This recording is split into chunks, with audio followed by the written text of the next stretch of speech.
last Sunday, some of us ran together, some walked, and some stayed here to listen to the wonderful gift of music shared by Tom and Levi and Libby.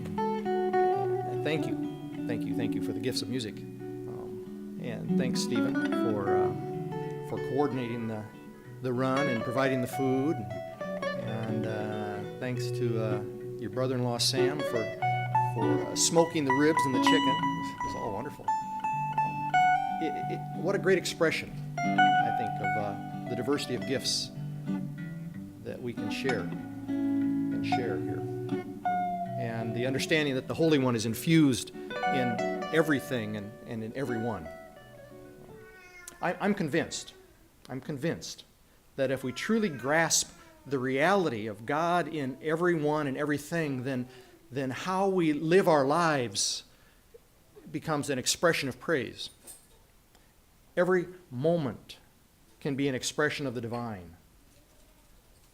Running together, walking together, sitting together, meditating together, praying together, eating together, sharing music, all can be expressions of worship and an experience of the holy. Last year in July, Sue and I traveled to Ithaca, New York, to see the younger of our two sons. The year before, we also did that. That year, not last year, but the year before, while there, Keegan and I participated in a thing called a Rogaine. It was a 24-hour opportunity to play in the woods.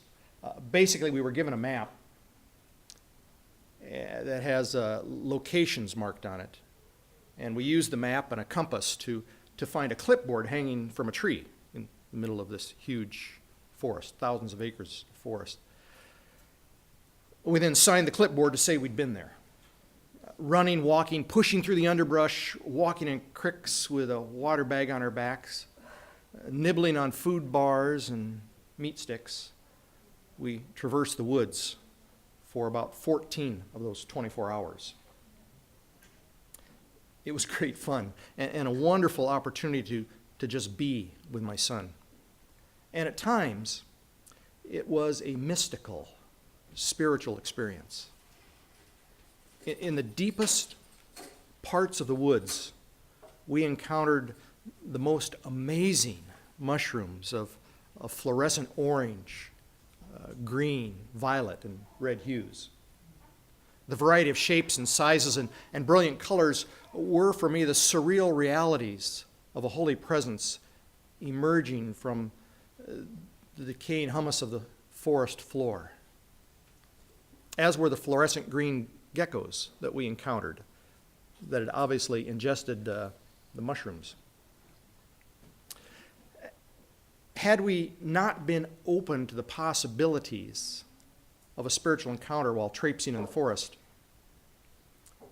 had we thought that the only experience of God could be found sitting in a church filled with pews, had we felt that the only voice of sacredness had to come from behind a pulpit, we would have missed the beauty, the awe, and the chorus of life all around us that was praising the Holy One.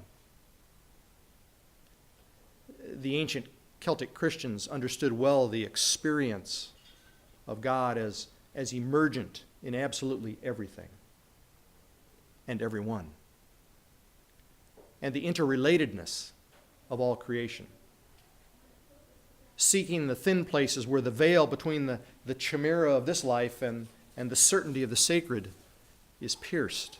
They understood the transforming reality of the presence found in the minutiae of life.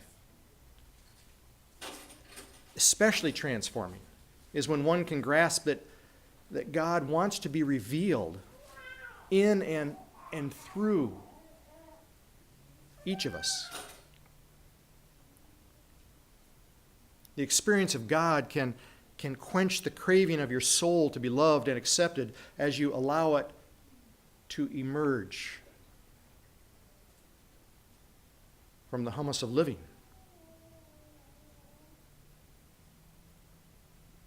The experience of God can radiate from you if you allow yourself to ingest the Holy One. I would suggest that everyone wants, everyone needs to be loved. Needs to know that they're accepted for the gift they are to all of creation. It can be transforming to understand the essential part that each of us plays in the ongoing act of creation. But we do so fight the truth that God wants or even can be revealed in and through us. At times, in the midst of the cacophony of the day-to-day, it's difficult to see the emergence of the holy. Even more to realize that the holy is emerging from you. I would suggest that the barrier to living a grace-filled life resides in our own reticence. The barrier is our reticence, not God's. There were moments in that forest with my son when neither one of us was truly positive which way to travel. And I couldn't help but feel just a little bit lost. But the radiance of the emerging mushrooms replaced any fear with a sense of the holy. There are also moments in the day-to-day when it feels as if I'm wandering, when it feels as if I am lost, without a clue as to direction. And then I recall who I am and whose I am.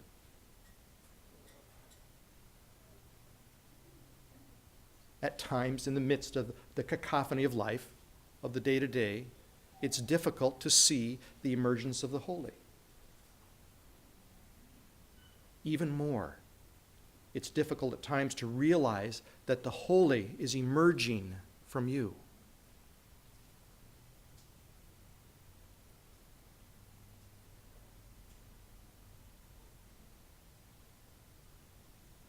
But I think that's what God wants us to understand. Consider these words of Rumi, a poet. Rumi writes, "I am lost in God.